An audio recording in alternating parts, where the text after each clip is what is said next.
my question is, how helpful is it to, and how possible is it, or what are some examples of, the way we talk about immigration, it's kind of encouched within American exceptionalism, right? The idea that everybody wants to come here because we're so great. And so it seems like you're either trying to keep people out or keep people in, but other countries. And what is actually happening is this worldwide migration. And I think that because the debate is so narrow about, just Mexico, or again, couched within American exceptionalism, we are missing the real economic global, transformation that's happening.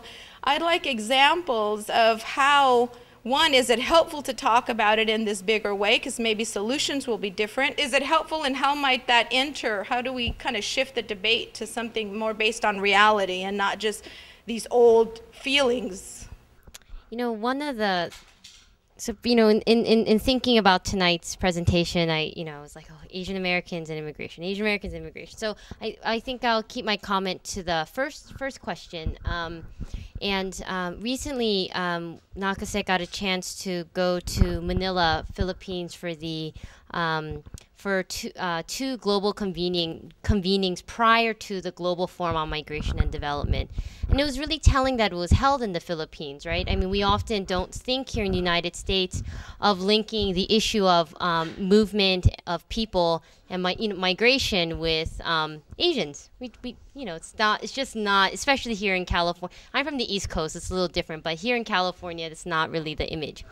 And one of the things that I walked away with, and it was just so, so impressed, was how I think once again Asian Americans will have a very valuable contribution in the current political discussions about immigration reform and the future policy discussions around immigration reform, because of our homeland experiences and what they experience and the level and volume and intensity of movement in the Asia Pacific region. The Philippines is a country that, for better, definitely for the worse, but they'll say for the better, have based much of their national economy on the exportation of labor. And when you talk to everyday Filipinos on the street, what is it like living in the Philippines? It's a pretty sad picture. They have dismal interior infrastructure when it comes to transportation, schools. Young Filipinos grow up dreaming of moving away. And we've been talking about what's the emotional toll, what is the collective, the toll on the collective psyche of a people, and it's, I don't think we can even begin to measure it.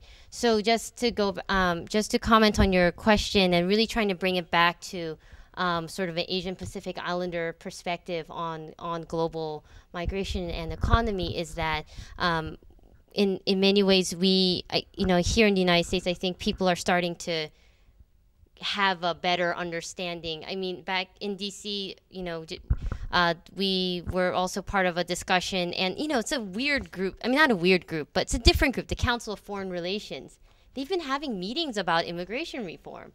It's like, who's the Council of Foreign Relations? I mean, they're a think tank of a different political spectrum than some of us, I think, and they're starting, they're really looking at this. So I would imagine in 2009 that the conversation about immigration reform will be very broad, and that Asian Americans we're going to have be able to participate in it.